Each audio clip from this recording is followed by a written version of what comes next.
کانگریس کی بھارت جوڑو نیائے یاترا ریاست آسام میں حملہ ہونے کی اطلاع موصول ہوئی ہے۔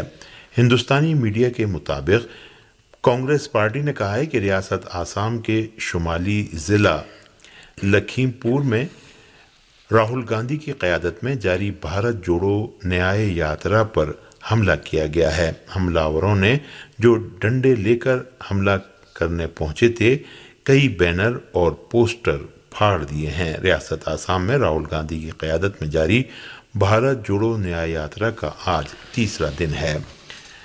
پاکستان کے وزیر اعظم نے اس ملک کی قومی سلامتی کمیٹی اور کابینہ کے اجلاس میں اسلامی جمہوریہ ایران کے ساتھ دو طرفہ تعلقات کی اہمیت پر زور دیتے ہوئے کہا، دونوں ملکوں کے تعلقات حالیہ تبدیلیوں سے پہلے کی پوزیشن میں واپسی دونوں ملکوں کے مفاد میں ہیں۔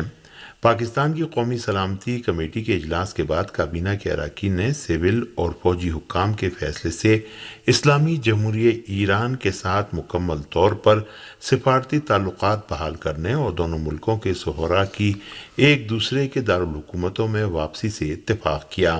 پاکستانی فوج کے کمانڈروں، وزرائے خارجہ، دفاع، اطلاعات اور خزانہ نیز سیکیورٹی اداروں کی سربراہوں نے اس اجلاس میں شرکت کی۔ پاکستان کی کابینہ کے اجلاس میں اس ملک کے وزیر اعظم انوار الحق کاکڑ نے کہا کہ ایران اور پاکستان دو برادر ملک ہیں جن کے درمیان برادرانہ تعلقات و تعاون کی قدیم تاریخ ہے اور دونوں ملک باہمی احترام کی بنیاد پر ایک دوسرے کے ساتھ تعاون کرتے آئے ہیں۔ انہوں نے کہا کہ تعلقات کی بحالی دونوں ملکوں کے مفاد میں ہے۔ صہیونی فوجیوں نے بمبار طیاروں اور توپ خانوں سے ایک بار پھر غزہ کے مختلف علاقوں پر بمباری اور گولہ باری کی ہے۔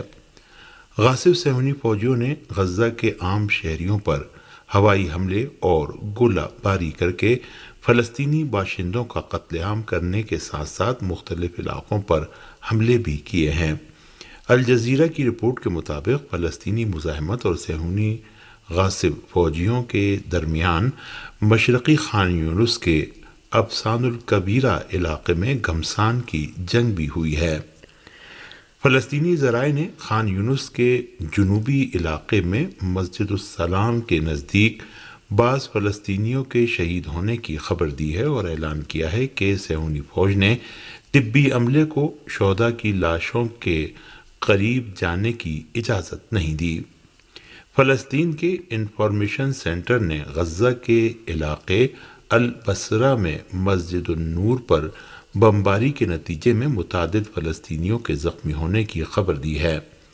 اس رپورٹ کے مطابق غزہ میں الشفا ہسپتال کے اطراف میں واقع پناہ گزینوں کی ایک عمارت پر بمباری کے نتیجے میں 15 فلسطینی من جملہ بچے اور عورتیں شہید ہو گئے جبکہ متعدد زخمی بھی ہو گئے۔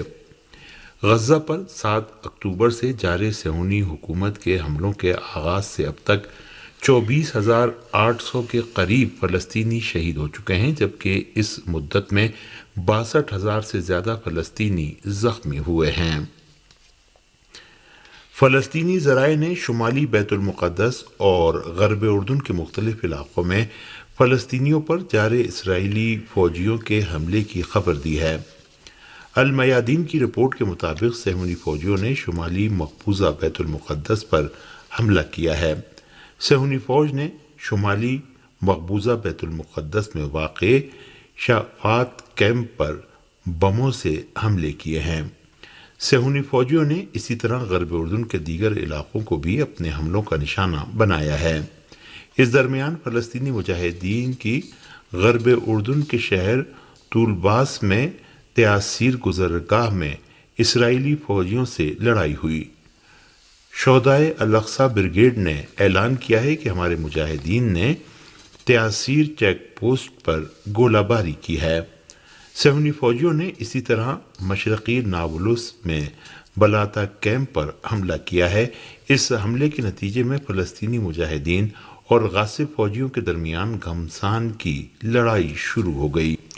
حزب اللہ لبنان نے ایک بیان میں کہا ہے کہ اس نے شمالی مقبوضہ فلسطین میں صہیونی حکومت کے 3 فوجی اڈوں پر حملہ کیا ہے۔ لبنان کی اسلامی مزاحمت نے ایک بیان میں کہا ہے کہ حزب اللہ کی مزاحمتی فورسز نے خربہ مائر نامی فوجی اڈے کے اطراف میں غاصب فوجیوں کے اڈے اور شبہ فارم میں واقع السماقہ اور الرمسا 2 فوجی اڈوں کو نشانہ بنایا ہے۔ حزب اللہ کے بیان میں آیا ہے کہ مزاحمتی فورسز نے ایک اور میزائل حملے میں غاصب فوجیوں کے ایک گروہ پر جبل نظر میں حملہ کیا اور معینہ اہداف کو براہ راست نشانہ بنایا۔ لبنان کی اسلامی مزاحمت نے اس بیان میں مزید کہا ہے کہ حزب اللہ کے جوانوں نے کفر شعبہ کی مقبوضہ پہاڑیوں پر بھی میزائل داغے ہیں اور دشمن غاصب فوجیوں کو بھاری نقصان پہنچایا ہے۔ امریکی وزارت جنگ پینٹاگون نے یہ دعویٰ کرتے ہوئے کہ یمن پر امریکی حملہ دفاعی نوعیت کا ہے اعلان کیا ہے کہ واشنگٹن یمن سے جنگ نہیں چاہتا۔ امریکی وزارت جنگ کے ترجمان پیٹرک رائڈر نے یہ اعلان کرتے ہوئے کہ یمن کی مسلح افواج بحیرہ احمر میں بحری جہازوں اور غوطہ خوروں پر کروز میزائل برسا رہی ہے، دعویٰ کیا کہ یمن کی مسلح افواج اور ان کے اینٹی میزائل سسٹم پر امریکہ اور اس کے اتحادیوں کے حملے صرف دفاعی نوعیت کے حامل ہیں۔ امریکی وزارت جنگ پینٹاگون کے یہ بیانات ایسی حالت میں سامنے آ رہے ہیں کہ امریکی صدر بائیڈن نے جمعرات کو انصار اللہ یمن کا مقابلہ کرنے اور فوجی حملوں کے باوجود بحیرہ احمر میں انصار اللہ کے حملوں کو روکنے میں امریکہ اور اس کے اتحادیوں کی ناکامی اور ناتوانی کا اعتراف کیا اور کہا کہ یمن کے خلاف امریکی حملے جاری رہیں گے۔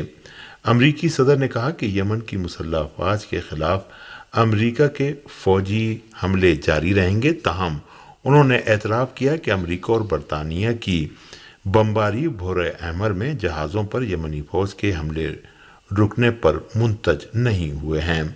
دریں اثنا یمن کے سینئر رہنما محمد البقیتی نے اعلان کیا ہے کہ بحیرہ احمر میں یمن کی مسلح افواج کے حملے صرف اسرائیل اور اس کے اتحادیوں کے جہازوں پر ہی ہوں گے اور دوسرے ممالک کے جہاز اس میں شامل نہیں ہیں۔ یمنی رہنما البقیتی نے بحیرہ احمر سے گزرنے کے سلسلے میں دیگر ممالک میں پائی جانے والی تشویش کے بارے میں کہا کہ روس اور چین سمیت تمام ممالک کے تجارتی جہاز یمن کی مسلح افواج کے حملوں سے پوری طرح محفوظ رہیں گے اور ان کے تحفظ کی ضمانت ہے۔ یورپی یونین نے تحریک حماس و جہاد اسلامی کی متعدد شخصیات پر نئی پابندیاں عائد کر دی ہیں۔ جن شخصیات پر پابندی عائد کی گئی ہے ان کے اثاثے منجمد اور ان پر یورپی یونین کے رکن ممالک کا سفر کرنے پر پابندی ہوگی۔ یورپی یونین کے بیان میں کہا گیا ہے کہ جن افراد پر پابندی عائد کی گئی ہے ان میں سوڈان میں مقیم سرمایہ دار عبد الباسط حمزہ الحسن محمد خیر، نبیل چومان بن خالد چومان، حماس کے بڑے سرمایہ دار رضا علی خمیس، حماس کے سینئر رکن موسیٰ دودین اور الجزائر میں مقیم سرمایہ دار ایمن خالد الدویق شامل ہیں۔